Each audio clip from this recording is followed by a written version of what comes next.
एक बार तो आपने गलत ऑर्डर दिया, सर्वे हो गया। दूसरा सर्वे जब किया आपने किसी को इत्तला नहीं दी। तीसरी बात यह है कि पुलिस का ये काम था कि मस्जिद कमेटी को कॉन्फिडेंस में लेते या वहां की पीस कमेटी को। चौथी बात यह है कि जो सर्वे करने लोग आ रहे हैं वो प्रोवोकेटिव स्लोगन्स लगा कर आ रहे हैं, वो वीडियो उसका है, पब्लिक डोमेन में है। और उसके बाद जो वहां पर वायलेंस हुआ जिसमें 3 मुसलमानों को गोली लगी, उनकी मौत हुई, हम इसका कंडेम करते हैं। ये फायरिंग नहीं बल्कि मर्डर है। और जब से बाबरी मस्जिद राम मंदिर का जजमेंट आया, जिस बात को मैं पर्टिकुलरली कह रहा हूं कि उस जजमेंट के बाद ये सब चीजें खुलेंगी और एक के बाद एक खुल रही हैं। एएसआई प्रोटेक्टेड मॉन्यूमेंट सब बातें कर रहे हैं, क्या एएसआई के कानून में नहीं है कि आप उसका रिलीजियस नेचर चेंज नहीं, कैरेक्टर चेंज नहीं कर सकते? किस बुनियाद पे कर रहे हैं ये? और आप किस बुनियाद पर अपने फेथ को दूसरों पे थोपेंगे? भाई कानून कोई चीज है ही नहीं है। जिस दिन कोर्ट में सुनवाई होती है उसी दिन ऑर्डर हो जाता है, उस दिन सर्वे भी हो जाता है। ये तो 1948 में ऐसे ही हुआ था बाबरी मस्जिद में। तो ये जो फायरिंग हुई है ये फायरिंग नहीं है, मर्डर है।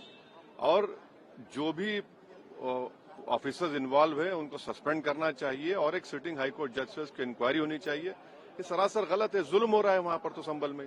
सांसद पे एफआईआर दर्ज कर दिया गया। आप जिस पे चाहे कर लीजिए भाई, जिस पे भी चाहे कर लीजिए, जज आप, जूरी आप, सब आप, तो बचेगा क्या फिर? अब सर जेपीसी में आप लोगों ने समय मांगा है, क्या कहेंगे?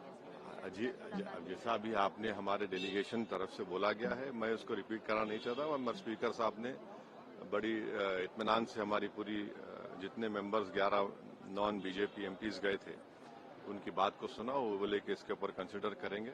और हमको उम्मीद है कि ऑनरेबल स्पीकर साहब इसका टेन्योर बढ़ाएंगे, क्योंकि आप देखिए बंगाल नहीं गई कमेटी, बिहार हम लोग नहीं गए, उत्तर प्रदेश में शिया वक्फ की प्रॉपर्टीज को हमने नहीं देखा। तो ऐसे कई, दिल्ली के मंत्री को बुलाना है, ऐसे कई स्टेट्स है जहां पर कमेटी को जाना चाहिए। वो स्टेक होल्डर्स हैं, उनकी बात को सुनना बहुत जरूरी है। सर वक्फ बोर्ड अमेंडमेंट बिल को लेकर आप क्या सोचते हैं? क्योंकि लगातार सरकार की तरफ से यही कहा गया कि जो मुस्लिम है, जनता है, उनके हित में है, मुसलमान जो है उनकी। अभी ये कानून बना नहीं, आप देख लिए संभल में क्या हो गया है। अभी ये कानून बना नहीं है, आप देख रहे हैं कि हर जगह पे बोल दिया जा रहा है कि नहीं, ये यहाँ पर 500 साल पहले मस्जिद नहीं थी। इस बिल में ये बिल आर्टिकल 26 का वायलेट करता है। ये संविधान के फंडामेंटल राइट का 26 का ग्रेव वायलेशन है। ये बिल कलेक्टर को इतने पावर्स दे रहा है कि कलेक्टर तय करेगा कि कौन सी वक्फ प्रॉपर्टी है नहीं है। ये कैसे होगा? कलेक्टर कैसा जज होगा अपने ही केस में? तीसरा, आप किस बुनियाद पर इस बिल में आप नॉन मुस्लिम को मेंबर बना रहे हैं? जितने धर्म की बुनियाद पर, चाहे वो हिंदू धर्म के एंडोमेंट बोर्ड्स हो, चाहे दिल्ली का एसजीपीसी हो या उसका एक्ट हो, या क्रिश्चियंस के जो भी उनके धर्म के संस्थान हैं, वहां पर तो कोई उसी धर्म का आदमी मेंबर बनता है। आप तो कंपलसरी स्टेट वक्फ बोर्ड में जहां पर 11 मुसलमान बनते थे, वहां पर आप मेजॉरिटी नॉन मुस्लिम बनाना चाह रहे हैं। सेंट्रल वक्फ काउंसिल में मेजॉरिटी ऑफ नॉन मुस्लिम बनाना चाह रहे हैं। क्यों करना चाह रहे हैं आप? ये क्या मकसद है आपका? कलेक्टर को इतना पावर दे रहे हैं। तो ये आर्टिकल 26 का ग्रेव वायलेशन है और इसीलिए वक्फ को बचाने के लिए नहीं लाया जा रहा है, ये वक्फ को खत्म करने के लिए, और वक्फ बोर्ड को सिर्फ एक पोस्ट ऑफिस बना के रखना चाह रहे हैं।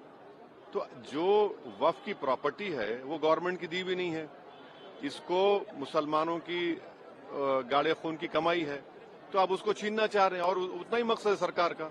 आप देख रहे हैं संभल में क्या हो रहा है, ऐसे ही और वाकयात होते रहेंगे। हो गया सर, हो गया। नहीं।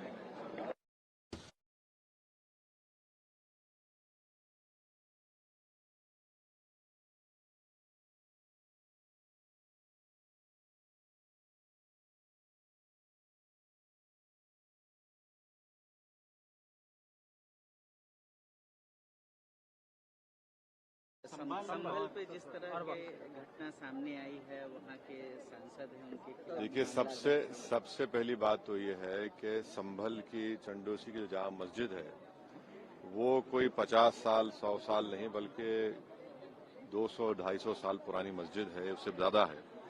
वहां पर कोर्ट की तरफ से बगैर मस्जिद के जिम्मेदारों को कमेटी को सुने उन्होंने एक एक्स पार्टी ऑर्डर पास कर दिया, वो गलत है।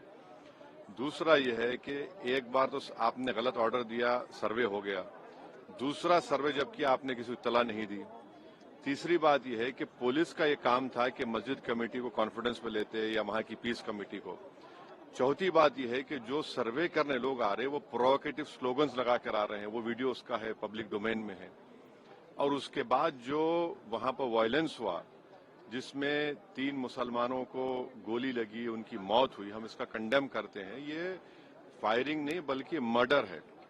और जब से बाबरी मस्जिद राम मंदिर का जजमेंट आया, जिस बात को मैं पर्टिकुलरली कह रहा हूं कि उस जजमेंट के बाद ये सब चीजें खुलेंगी और एक के बाद एक खुल रही हैं।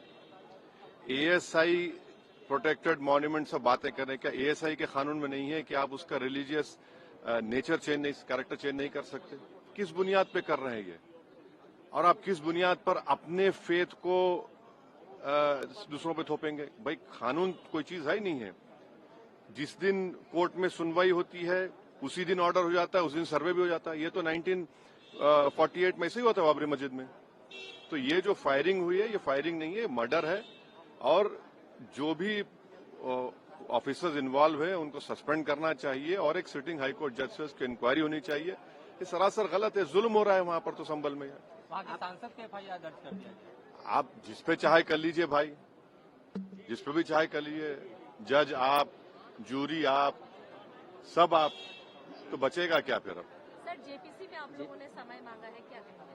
जी जैसा अभी आपने हमारे डेलीगेशन तरफ से बोला गया है, मैं उसको रिपीट करना नहीं चाहता हूँ। स्पीकर साहब ने बड़ी इत्मीनान से हमारी पूरी जितने मेंबर्स 11 नॉन बीजेपी एमपीज गए थे उनकी बात को सुना। वो बोले कि इसके ऊपर कंसिडर करेंगे और हमको उम्मीद है कि ऑनरेबल स्पीकर साहब इसका टेन्योर बढ़ाएंगे, क्योंकि आप देखिए बंगाल नहीं गई कमेटी, बिहार हम लोग नहीं गए, उत्तर प्रदेश में शिया वक्फ की प्रॉपर्टीज को हमने नहीं देखा। तो ऐसे कई, दिल्ली के मंत्री को बुलाना है, ऐसे कई स्टेट से जहां पर कमेटी को जाना चाहिए, वो स्टेक होल्डर्स हैं, उनकी बात को सुनना बहुत जरूरी है। सर वक्फ बोर्ड अमेंडमेंट बिल को लेकर आप क्या सोचते हैं? क्योंकि लगातार सरकार की तरफ से यही कहा गया कि जो मुस्लिम है, जनता है, उनके हित में मुसलमान जो है उनकी अभी ये कानून बना नहीं, आप देख लीजिए संभल में क्या हो गया है। अभी ये कानून बना नहीं है, आप देख रहे हैं कि हर जगह पे बोल दिया जा रहा है कि नहीं, ये यहाँ पर 500 साल पहले मस्जिद नहीं थी। इस बिल में ये बिल आर्टिकल 26 का वायलेट करता है। ये संविधान के फंडामेंटल राइट का 26 का ग्रेव वायलेशन है। ये बिल कलेक्टर को इतने पावर्स दे रहा है कि कलेक्टर तय करेगा कि कौन सी वक्फ प्रॉपर्टी है नहीं है। ये कैसे होगा? कलेक्टर कैसा जज होगा अपने ही केस में? तीसरा, आप किस बुनियाद पर इस बिल में आप नॉन मुस्लिम को मेंबर बना रहे हैं? जितने धर्म की बुनियाद पर, चाहे वो हिंदू धर्म के एंडोमेंट बोर्ड्स हो, चाहे दिल्ली का SGPC हो या उसका एक्ट हो, या क्रिश्चियंस के जो भी उनके धर्म के संस्थान हैं, वहां पर तो कोई उसी धर्म का आदमी मेंबर बनता है। आप तो कंपलसरी स्टेट वक्फ बोर्ड में जहां पर 11 मुसलमान बनते थे, वहां पर आप मेजॉरिटी नॉन मुस्लिम बनाना चाह रहे हैं। सेंट्रल वक्फ काउंसिल में मेजॉरिटी ऑफ नॉन मुस्लिम बनाना चाह रहे हैं। क्यों करना चाह रहे हैं आप? ये क्या मकसद है आपका? कलेक्टर को इतना पावर दे रहे हैं, तो ये आर्टिकल 26 का ग्रेव वायलेशन है। और इसीलिए वक्फ को बचाने के लिए नहीं लाया जा रहा है, ये वक्फ को खत्म करने के लिए, और वक्फ बोर्ड को सिर्फ एक पोस्ट ऑफिस बना के रखना चाह रहे हैं। तो जो वक्फ की प्रॉपर्टी है वो गवर्नमेंट की दी भी नहीं है, इसको मुसलमानों की गाड़े खून की कमाई है, तो आप उसको छीनना चाह रहे हैं। और उतना ही मकसद है सरकार का। आप देख रहे हैं संभल में क्या हो रहा है, ऐसे ही और वाकयात होते रहेंगे। If you like this video, then like, share and subscribe to ET Now.